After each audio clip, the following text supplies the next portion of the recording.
कल Iran America में बातचीत होगी भी या नहीं होगी? इजराइल का अगला प्लान क्या होगा?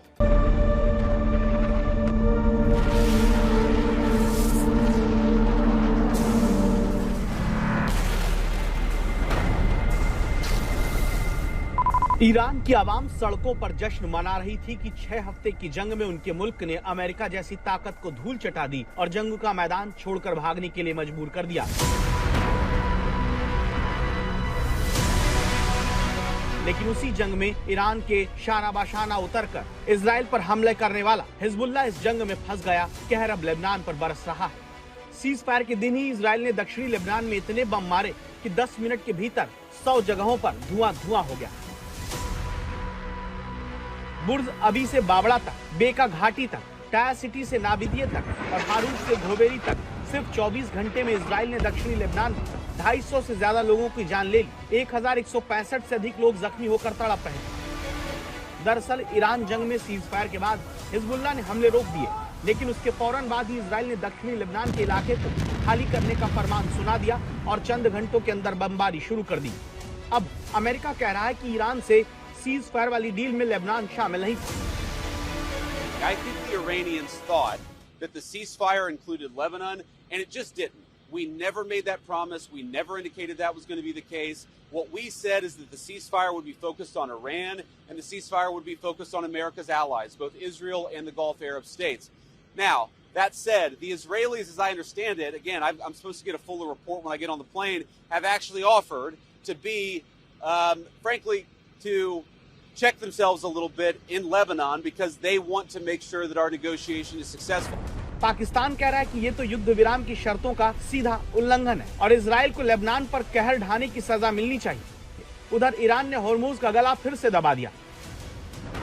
ट्रंप ने जिस हॉर्मुज को नहीं खोलने पर ईरान की सभ्यता मिटाने की धमकी दी थी, वो हॉर्मुज फिर से बंद है और अब ज्यादा सख्ती से बंद है।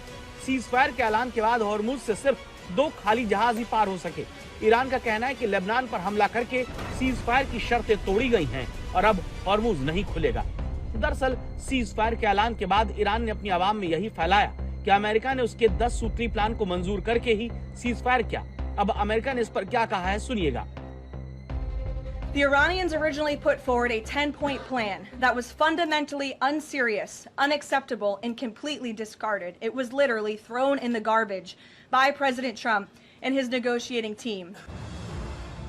दरअसल अमेरिका का इनकार यूरेनियम एनरिचमेंट के प्लान को मंजूरी वाली शर्त को लेकर है, लेकिन ईरान ने जो 10 पॉइंट का फॉर्मूला भेजा था उसमें लेबनान में भी हो रहे हमले बंद करने की शर्त थी।